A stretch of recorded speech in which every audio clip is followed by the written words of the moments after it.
So, Internet, hello again. Another week, another topic. And this week, this topic is very special to me and near and dear to my heart, and it's works out because it's Valentine's Day, and this is for, not you, it's for my wife. It's not for you, it's for my wife. But this week, we're talking about the podcasting industry. We're going to explore basically the history, the numbers, the growth, and where it's headed. Before I jump into that, I do want to talk a bit about why this is so near and dear to my heart. So I've been an obsessive podcast listener for about 5 years now. And I've tried to create 3 of my own podcasts. I've assisted with helping other people create podcasts, 3 of those. And like I said, 5 years of listening obsessively. There's an interesting video I came across while doing this research that basically sums this up perfectly for how I use it today. And I'll play it here. I spend hours each week commuting between my apartment and work and my apartment. I live in New York City, one of the world's most crowded places, but I don't talk to anyone during these times. Still, I'm never alone. I'm with some of my most reliable friends. They tell me about their lives, their curiosities, stories they've heard. They tell me how to be a better cook, or what's going on in politics, or which comics to buy this week. They're the hosts of my favorite podcasts, and they've become an important part of my daily life. They don't know me at all, but they're like family. Now, I live in one of the most congested places on the planet, London, and there are millions of people out there, and I don't talk to any of them because they're all strangers, and that's a sad but true thing. And it may seem like it seems like you're lonely, but in the end, you're really not, because you're always there with someone, and that someone is very close to you. And that's the interesting thing about this whole podcasting phenomenon and this form of spoken word, is that you can listen to anyone at any time, anywhere. And the people that you can kind of pursue and find in the podcasting area can talk about a variety of topics, no matter how niche or how weird your interests are. And most of my friends that are avid podcast listeners, they tend to be as, committed or dedicated to the podcaster they tend to follow more than any other form of content creation and any other channel. So video, books, blogs, TV shows, etc. It's this form of basically always being around this individual in a variety of contexts and environments, on the train, in the commute, in your kitchen, in the gym, walking from place to place. These people you listen to, they start to become almost like best friends of yours, or mentors, or intellectual kind of coworkers. It's a really interesting idea. So, like I said, this week was around podcasting industry, and the blog post you should go see, because I'm not going to cover it all here as usual. I'm just going to touch on a few things.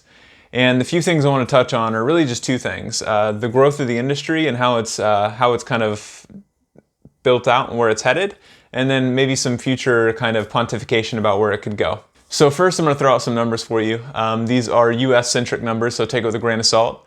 But it's interesting nonetheless. And these stats are for 2019. 70% of people have heard of podcasts in 2019. 51% of people have listened to at least one podcast. 32% have listened to a podcast in the last month, and 22% have listened in the last week. Of the weekly listeners, they listen to, on average, 7 podcasts per week, and 6.5 hours per week are dedicated to those podcasts. Now, I know that, the first 2 stats are kind of not very meaningful, because if you heard of something, or if you've listened to something once in your lifetime, it's not adopted very well. But I think an important thing with those numbers is that this idea and this form of communication via podcasts is kind of being embedded into the subconscious and collective conscious of society. So more and more people are understanding what this is and how it works.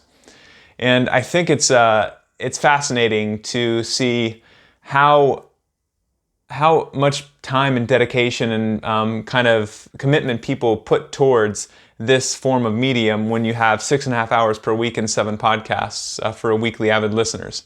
And a lot of the talking heads in this realm of podcasting and other areas are talking about how podcasting is basically at a point where it's going to kind of grow a lot faster, because you can see the year-over-year growth over the last 5 to 10 years. And then also there's some other interesting things coming along with this. It's not just the listener growth, but it's the amount of created podcasts that are happening, more podcasters There's also more big tech companies that are coming into the space, and they're actually investing a lot of time, resources into it, as well as VCs investing money into it as well. So it's kind of like the adoption curve I'll show here that a lot of people like to talk about, where you have the early adopters, the late adopters, and then the majority in the center. So that's interesting on its own, right? And another interesting thing I came across here is actually last week was the gaming industry and this week was podcasting. And seeing there's a direct correlation between the ability to monetize on the users that are using these tools and these products and these services, but also the obsession from the kind of the user base. So gamers are obsessed with our games, and podcasters and the listeners of podcasts tend to be quite obsessive about the podcasts and the content they consume. And both are horrible at monetizing the users.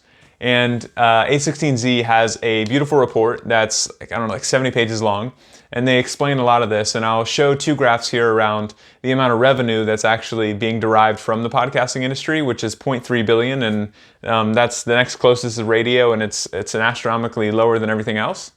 And then the other one was the unit economics for per podcast listener, which is like 0.01 cent in comparison to 0.11 cents for radio.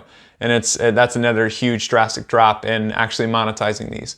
And the reason it's so hard to monetize in podcasting is because it's sitting on top of RSS feeds, which is the kind of the technical infrastructure of how the podcasts go from A to B. And luckily, there's a lot of companies working on either kind of fixing the issues baked in within RSS feeds, or they're just trying to bypass them altogether. Some of those companies are Spotify and Google. So now that we mentioned Spotify, let's talk a bit about Spotify. And this is kind of my pontification into the future. And thanks to a lot of reading, a lot of writing, a lot of watching and consuming, Stratechery does a good job at explaining this, and there's some others that do some good jobs at explaining what Spotify could do for the podcasting space, but also what they could do to it. So the way I've thought about this and the way I'm breaking it down is into two sections, right? So we're going to have the content creation here, and then we'll have basically the centralization of advertising here, or monetization. So we'll start with the creation. So Spotify recently made three interesting acquisitions. One was Paracast, one was Gimlet Media, and the other one was Anchor. So I think it's Paracast and Gimlet Media on this side, and then Anchor on this side. So the content creation piece, I see it as basically Spotify taking the Netflix and the Disney model of things and basically creating some sort of like magical entertainment content creation machine. With these two acquisitions, they've basically purchased two publishers that have some of the most popular podcasts in the podcasting industry, and they continuously have the ability to create really, really good content that gets adopted by a lot of people. So it's not they're kind of acquiring the skill set, but they're also planning on investing a lot of money into this space, similar to what Netflix and Disney do through Pixar and other things. So that's the content creation piece, right? So they're kind of getting stuff out all the time. Now the other piece is the monetization. So I mentioned that monetization is hard both in podcasting and gaming. Podcasting specifically because of RSS feeds.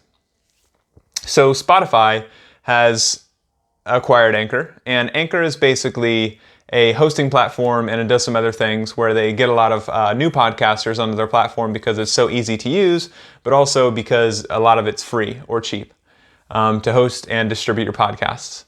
So that's kind of a funnel of supply of podcasters, newcomers coming into the industry, but also existing podcasters that have a pretty good listener base. And then the other thing with Spotify is that it's a centralized platform, right? So they have a lot of user data, and they know exactly what their users listen to, when, why, and how.